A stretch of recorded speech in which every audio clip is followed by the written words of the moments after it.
স্বাগতম জানাইছো আৰু এই মুহূৰ্তৰ এটা গুৰুত্বপূৰ্ণ বাতৰি দিব লাইছো ৰাজ্যৰ নতুন বিধানসভা ভৱন নিৰ্মাণত ব্যাপক খেলিমেলিৰ অভিযোগ উত্থাপন হৈছে আৰু ইতিমধ্যে এই নতুন বিধানসভা ভৱনটোৰ কেইবাটাও অংশ ভাঙি পেলাই নতুনকৈ নিৰ্মাণ কৰাৰ নিৰ্দেশ দিয়া হৈছে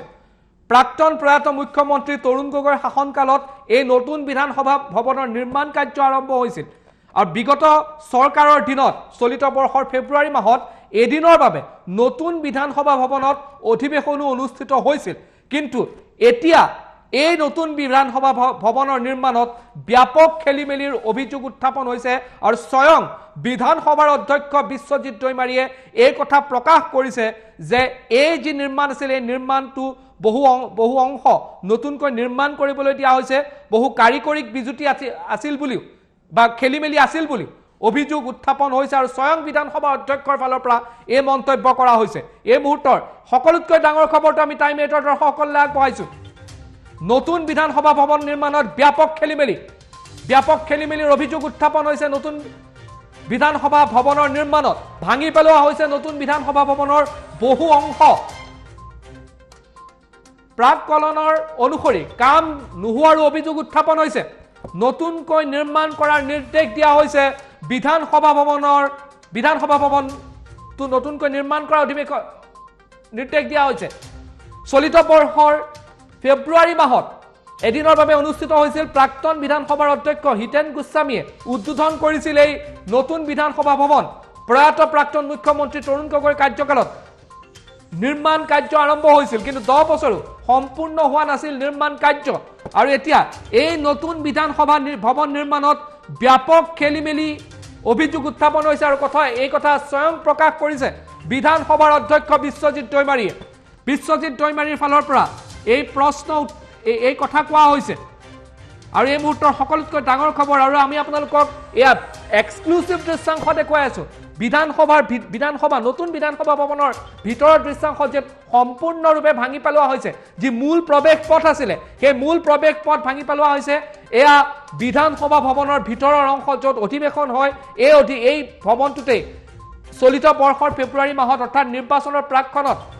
এদিনৰ বাবে অধিৱেশন অনুষ্ঠিত হৈছিল মুখ্যমন্ত্ৰী আছিল সৰ্বানন্দ সোণোৱাল হিতেন গোস্বামী আছিল বিধানসভাৰ অধ্যক্ষ আৰু তেওঁলোকৰ উপস্থিতিতে এই নতুন বিধানসভা ভৱন উদ্বোধন কৰা হৈছিল কিন্তু এতিয়া যি দৃশ্যাংশ আহিছে এয়া চাওক এই দৃশ্যাংশখিনি হৈছে প্ৰথমে প্ৰৱেশ পথ সম্পূৰ্ণৰূপে ভাঙি পেলোৱা হৈছে মূল বিধানসভাৰ ভৱন অৰ্থাৎ য'ত বিধানসভাৰ অধিৱেশন অনুষ্ঠিত হয় তাক সম্পূৰ্ণৰূপে ৰিনোভেট কৰাৰ কথা কোৱা হৈছে কাৰণ যি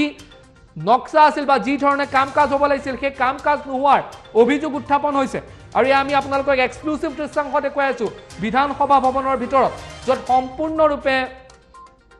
নিৰ্মাণ কাৰ্য বিভিন্ন কেইবাটাও অংশ ভাঙি পেলাই নতুনকৈ নিৰ্মাণ কৰিব লগা হৈছে এয়া হ'ল বিধানসভা ভৱনৰ মূল ভৱনটো য'ত বিধানসভাৰ অধিৱেশন অনুষ্ঠিত হয় ইয়াতে চলিত বৰ্ষৰ ফেব্ৰুৱাৰী মাহত এদিনৰ বাবে বিধানসভাৰ অধিৱেশন অনুষ্ঠিত হৈছিল সৰ্বানন্দ সোণোৱাল মুখ্যমন্ত্ৰী হিচাপে তেওঁ তাক বিধানসভাৰ অধিৱেশনত শেষবাৰৰ বাবে সম্বোধন কৰিছিল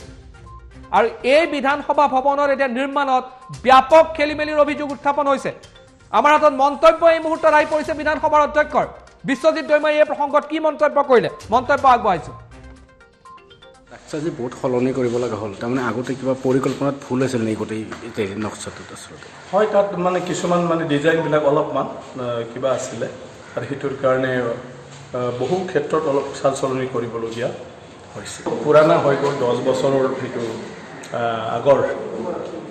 কনষ্ট্ৰাকশ্যন আছিলে কমপ্লিট নহ'ল সেইকাৰণে বিভিন্ন ইয়াত চাল চলনি ঘটাব লগা হৈছে আৰু সেই হিচাপে এতিয়া ৰিভাইজ কৰি পেলাই এতিয়া পুনৰ কামটো কৰিব লাগিব গোটেই প্ৰক্ৰিয়াখিনি কমপ্লিট হ'ল এতিয়া আমি কামটো পুনৰ কৰিব দিছোঁ আৰু অলৰেডি ষ্ট্ৰাকচাৰবিলাক কিছুমান অলপ টেকনিকেলি অসুবিধা আছিলে সেইবিলাক ষ্ট্ৰাকচাৰ নতুনকৈ ডিজাইন কৰা হৈছে আৰু সেই হিচাপে এতিয়া কাম আৰু এই বিধানসভাৰ অধ্যক্ষৰ মন্তব্য আছিল যে ইয়াক 10 বছৰ সম্পূৰ্ণ হৈ গৈছিল এইটো বিল্ডিঙৰ এই ষ্ট্ৰাকচাৰটো বনোৱাত বহু কাৰিকৰী অসুবিধাৰ সন্মুখীন হ'ব লগা হৈছিল আৰু এতিয়া সম্পূৰ্ণৰূপে নিৰ্মাণ কৰিব লগা হৈছে নতুনকৈ কেইবাটাও অংশ বিধানসভাৰ মূল অধিৱেশন কক্ষৰ পৰা আৰম্ভ কৰি প্ৰৱেশ পথৰ পৰা আৰম্ভ কৰি সকলো স্থান ৰিনোভেট কৰিব লগা হৈছে সবিশেষ কথা পাতিবলৈ মই সংযুক্ত হ'ব বিচাৰিছোঁ আমাৰ ব্যুৰ চিফ আছে হিমাংশু চহৰীয়া মই হিমাংশুৰ ওচৰলৈ গৈছোঁ বিধানসভা ভৱনত তেওঁ উপস্থিত আছে হিমাংশু মই হিমাংশু আপোনাৰ ওচৰলৈ আহিছোঁ আৰু এই মুহূৰ্তত যি নতুন নিৰ্মিত যি বিধানসভা ভৱন আছিলে তাৰ নিৰ্মাণ কাৰ্যত ব্যাপক খেলিমেলি দেখা পোৱা গৈছে সবিশেষ আপোনাৰ পৰা জানিব বিচাৰিছোঁ হিমাংশু হয় দীক্ষিত যেহেতু 228 কোটি টকাৰে এই কলিকতাৰ সিমপ্লেক্স নামৰ কোম্পানীটোৱে এই বিধানসভাৰ নতুন ভৱনটো নিৰ্মাণ কৰিছিলে আৰু তাৰে পিছত দেখা গৈছিলে যে সেই আসনসমূহৰ বাবে যথেষ্ট অসুবিধাৰ সন্মুখীন হ'বলগীয়া হৈছিল ফেব্ৰুৱাৰী মাহত এটা দিনৰ বাবে তাত বিধানসভাৰ অধিৱেশন অনুষ্ঠিত হৈছিলে আৰু মুখ্যমন্ত্ৰী সৰ্বানন্দ সেই সময়ৰ মুখ্যমন্ত্ৰী সৰ্বানন্দ সোণোৱালৰ কাৰ্যকালতেই অনুষ্ঠিত কৰা হৈছিলে এদিনৰ বাবে তাত সদন অনুষ্ঠিত হৈছিলে আৰু তাৰে পিছতে খেলিমেলি ধৰা পৰিছিলে আৰু তাৰ পিছত সেই খেলিমেলি ধৰা পৰাৰ পিছতে বিধানসভাৰ অধিৱেশন অনুষ্ঠিত হোৱা নাছিলে কিন্তু শেহতীয়াভাৱে সিদ্ধান্ত লোৱা হ'ল যে এই যি বিধানসভাৰ নতুন ভৱনটো আছিলে এই ভৱনটো ভাঙি পেলোৱা হ'ব আৰু বিশ্বজিৎ দৈমাৰী অধ্যক্ষ বিশ্বজিৎ দৈমাৰীৰ নিৰ্দেশ মৰ্মে এই ভৱনটো ভাঙি পেলোৱা হ'ল আৰু এতিয়া নতুনকৈ আকৌ নিবিদা দিয়া হ'ব 203 কোটি টকাৰে নতুনকৈ এই ভৱনটো নিৰ্মাণ কৰা হ'ব কিন্তু তাৎপৰ্যপূৰ্ণ কথাটো হৈছে প্ৰথমতে 228 কোটি আকৌ এবাৰ 203 কোটি গতিকে দেখা গৈছে ৰাজভঁৰালৰ পৰা শ কোটি টকা এনেধৰণে অপব্যয় হৈ আছে কিন্তু যিটো ভৱন নিৰ্মাণ কৰা হৈছিলে সেই ভৱনটোৰ যিটো কোম্পানীয়ে ঠিকা লৈছিলে বা যিটো কোম্পানীক দিয়া হৈছিলে কলিকতা সিমপ্লেক্স নামৰ কোম্পানীটোৱে সেই কোম্পানীটোৱে বনাই থকাৰ সময়তে সম্পূৰ্ণ কাম কিয় ভালদৰে তদাৰক কৰা নহ'ল এইটো কিন্তু এটা গুৰুত্বপূৰ্ণ কথা কিয়নো ৰাজকোষৰ ধন এনেধৰণে অপব্যয় হোৱাটো নিশ্চয়কৈ সহজভাৱে নল'ব জনতাই কিয়নো এই মুহূৰ্তত যিটো বিল্ডিং বনোৱা হৈছিলে যিটো বিধানসভাৰ নতুন ভৱন বনোৱা হৈছিলে সেই ভৱনটো সম্পূৰ্ণৰূপে ভাঙি পেলোৱা হৈছে আৰু তাৰ ভাঙি পেলোৱাৰ কাৰণ এটাই দৰ্শোৱা হৈছে যে বিধানসভাৰ নতুন ভৱনৰ যিসমূহ আসন আছে তাত বিৰোধী বা শাসকীয়সকল বহাৰ সময়ত কিছু সুবিধাজনক নহয় আৰু লগতে ভৱনটোৰ আন্তঃগাঁথনিৰ ক্ষেত্ৰতো যথেষ্ট সমস্যা আহি পৰা বুলি ইতিমধ্যে অধ্যক্ষ বিশ্বজিৎ দৈমাৰীয়ে উল্লেখ কৰিছে গতিকে সেই মৰ্মে এই ভৱনটো ভাঙি পেলোৱা হ'ল আৰু ভাঙি পেলাই নতুনকৈ নিবিদা বিচৰা হৈছে 203 কোটি টকা মই পুনৰাই উল্লেখ কৰিছোঁ 203 কোটি টকাৰ নিবিদা বিচৰা হৈছে আৰু বিভিন্ন কোম্পানীৰ পৰা এই নিবিদা লোৱা হ'ব প্ৰথমবাৰ কলিকতা সিমপ্লেক্স নামৰ কোম্পানীটোৱে বনাইছিলে আৰু বনোৱাৰ পিছতে সেই সময়ৰ অধ্যক্ষ হিতেন্দ্ৰনাথ গোস্বামীয়ে এই ভৱনটো উন্মোচন কৰিছিলে কিন্তু এদিনৰ বাবে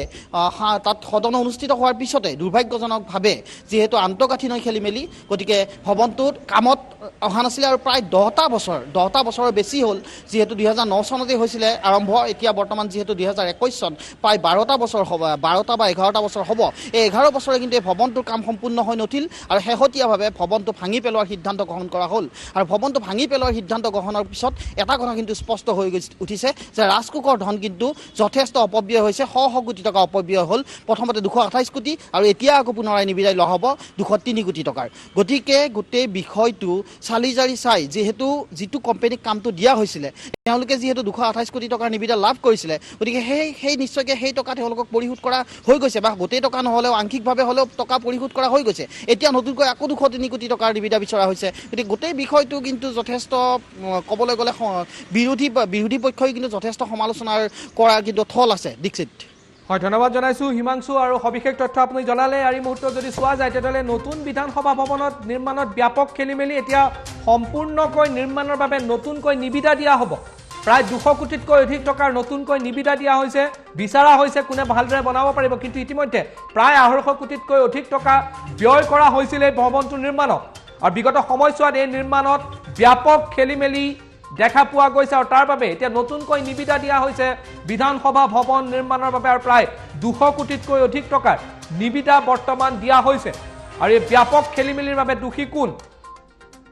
15 বছৰকৈ শাসনত থকা তৰুণ গগৈ নেতৃত্বাধীন চৰকাৰখন নে বিগত চৰকাৰখন নে কোন প্ৰকৃততে কোন ইয়াৰ বাবে দায়ী কাৰণ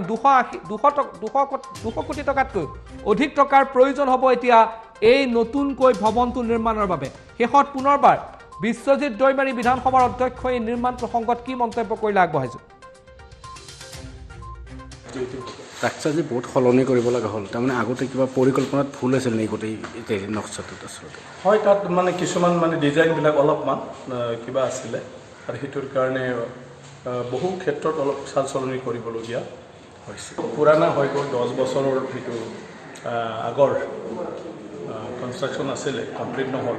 সেইকাৰণে বিভিন্ন মানে ইয়াত চাল চলনি ঘটাব লগা হৈছে আৰু সেই হিচাপে এতিয়া ৰিভাইজ কৰি পেলাই এতিয়া পুনৰ মানে কামটো কৰিব লাগিব গোটেই প্ৰক্ৰিয়াখিনি কমপ্লিট হ'ল এতিয়া আমি কামটো পুনৰ মানে কৰিব দিছোঁ আৰু অলৰেডি ষ্ট্ৰাকচাৰবিলাক কিছুমান অলপ মানে টেকনিকেলি অসুবিধা আছিলে সেইবিলাক ষ্ট্ৰাকচাৰ নতুনকৈ ডিজাইন কৰা হৈছে আৰু হিচাপে এতিয়া